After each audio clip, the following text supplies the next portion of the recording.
مکہ معظمہ پہنچنے پر ایک دن حرم میں کعبہ میں آپ مشغول عبادت تھے کہ غیب سے آواز آئی، اے معین الدین ہم تجھ سے خوش ہیں،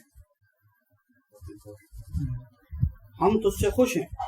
غیب سے ندا آئی، اے معین الدین ہم تجھ سے خوش ہیں، تجھے بخش دیا، جو کچھ چاہے مانگ تاکہ عطا کرے۔ اللہ رب العالمین حضرت الہی کی بارگاہ سے آواز آئی۔ آپ نے عرض کیا، خدا بندہ معین الدین کے مریدین سلسلہ کو بخش دے۔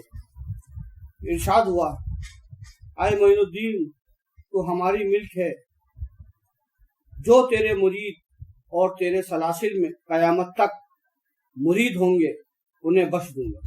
سبحان اللہ، اللہ رب العالمین فرماتا ہے جس سلسلہ عالیہ چشتیہ میں قیامت تک مرید ہوگا اسے بخش دوں گا۔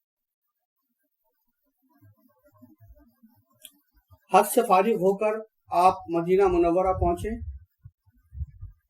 یہاں کچھ عرصہ تک آپ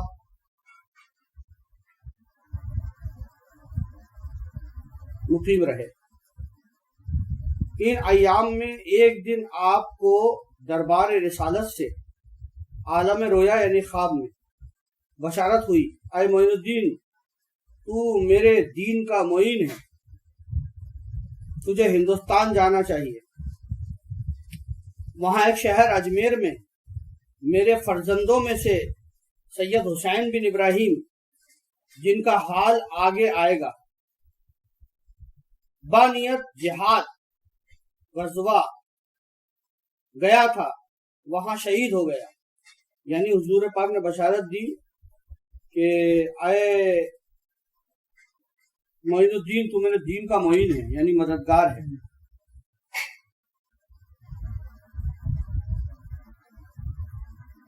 تو ہمارے دین کا معین ہے، تجھے ہندوستان جانا چاہیے۔ اور وہاں پر ایک شہر اجمیر ہے، میرے فرزندوں میں سے ایک سید حسین بن ابراہیم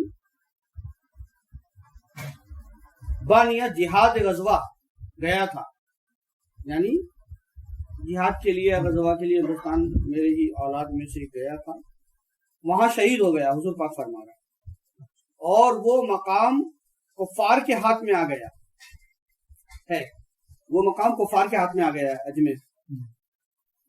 تیرے قدم کی برکت سے وہاں اسلام پھر آشکار ہوگا اور کفار مقہور ہوں گے۔ بعد ازاں آپ کو دربار رسالت سے ایک انار عطا کیا گیا اور فرمان ہوا، اس میں دیکھو تاکہ یہ معلوم ہو تمہیں کہاں جانا ہے۔ اصل میں حضرت خواجہ انار میں مشرق سے مغرب تک سب کچھ غریب نواز کو نظر آ گیا، اور شہر اجمیر اور اس کے پہاڑ بھی دیکھ لیے۔ بعد ازاں آپ ہندوستان روانہ ہو گئے۔ بہت سارے مورخین نے لکھا ہے کہ جب آواز دی کہ معین الدین حاضر ہوں تو بہت سارے معین الدین چلے گئے، تو خادم سے آپ نے فرمایا کہ معین الدین چشتی کو حاضر کرو۔ غریب نواز تشریف فرمایا، غریب نواز جو حاضر دربار ہوئے، سلام کیا، صلاۃ و سلام علیکہ یا رسول اللہ۔ جواب آیا، وعلیکم السلام قطب المشائخ و برودہ۔ آپ نے فرمایا کہ اے میرے دین کے معین، اے میرے دین کے مددگار، تم ہندوستان جاؤ اور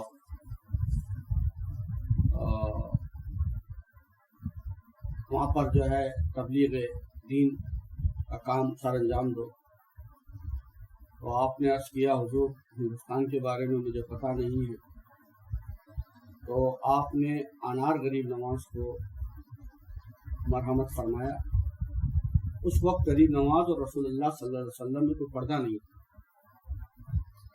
آپ نے انار عطا فرمایا، اور اس انار میں ہندوستان کا ایک شہر، ایک قریہ، ایک گاؤں نظر آیا۔ یہ واقعہ ہے۔ اور آپ نے یہ بھی فرمایا کہ ہندوستان کو تم ہماری عطا ہو، سرکار کی عطا ہے غریب۔ اور قطب المشائخ و بروقہر کا آپ کو لقب عطا ہوا، لقب کیا آپ کو وہ عطا ہوا، منصب عطا ہوا۔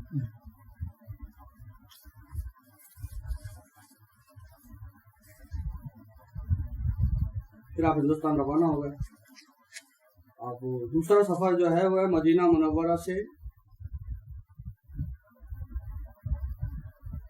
بغداد سفر ہندوستان، یعنی مدینہ منورہ ہوتے ہوئے بغداد ہوتے ہوئے سفر ہندوستان، اور اجمیر بار اول برود، یعنی آپ پہلی بار اجمیر شریف تشریف لائے۔ حضرت خواجہ نے مسلسل 40 روز تک سرور کائنات کو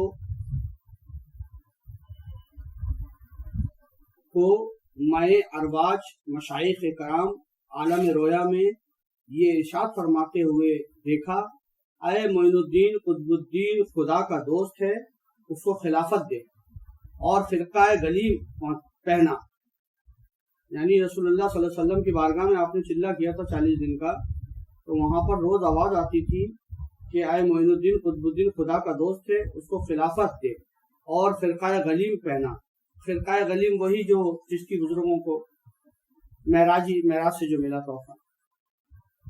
پھر آپ نے فرمایا، آج کی رات میں نے ذوالجلال قادر با کمال کو خواب میں دیکھا۔ سبحان اللہ سبحان اللہ۔ پھر آپ نے فرمایا، آج کی رات میں نے ذوالجلال قادر با کمال کو خواب میں دیکھا، یعنی اللہ رب العالمین۔ وہاں سے بھی یہی حکم ہوا۔ سبحان اللہ سبحان اللہ سبحان اللہ سبحان اللہ۔ اللہ رب العالمین فرما رہا ہے غریب نواز سے، اے معین الدین قطب الدین بختیار کی کو درویشی کا خرقہ اور خلافت عطا کر۔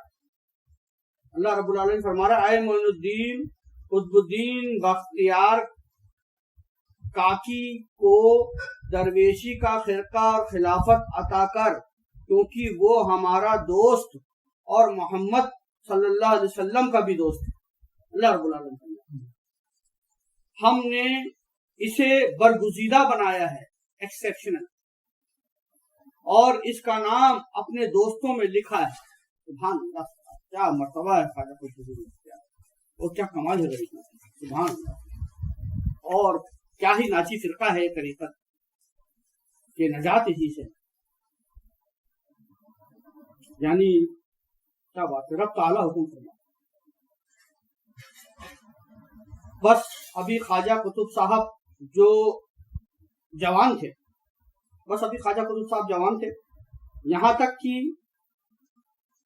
محاسن شریف بھی نمایاں نہیں ہوئے تھے، یعنی کہ جو ہے وہ ریش وغیرہ بھی نمایاں نہیں ہوئے تھے، کہ خواجہ بزرگ نے دوران سفر ہندوستان از مدینہ منورہ برود بغداد ہوئے ہو کر قطب صاحب کو خواجہ ابواللیث سمرقندی کی مسجد میں،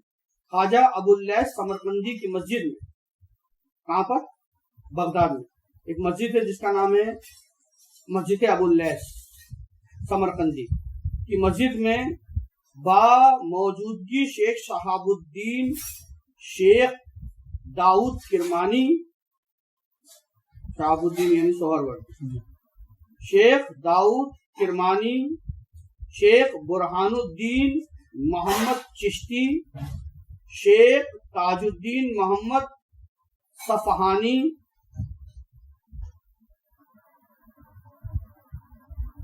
بتاریخ 5 ماہ رجب، 5 ماہ رجب بیعت و خلافت سے مشرف فرما، اور کلائے 4 ترکی ان کے سر پر رکھی۔ اس وقت قطب صاحب کی عمر 17 سال کی تھی۔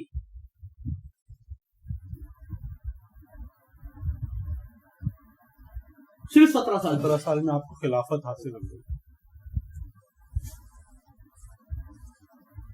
20 سال کی عمر میں قطب صاحب مریدوں کی تربیت فرمانے لگے۔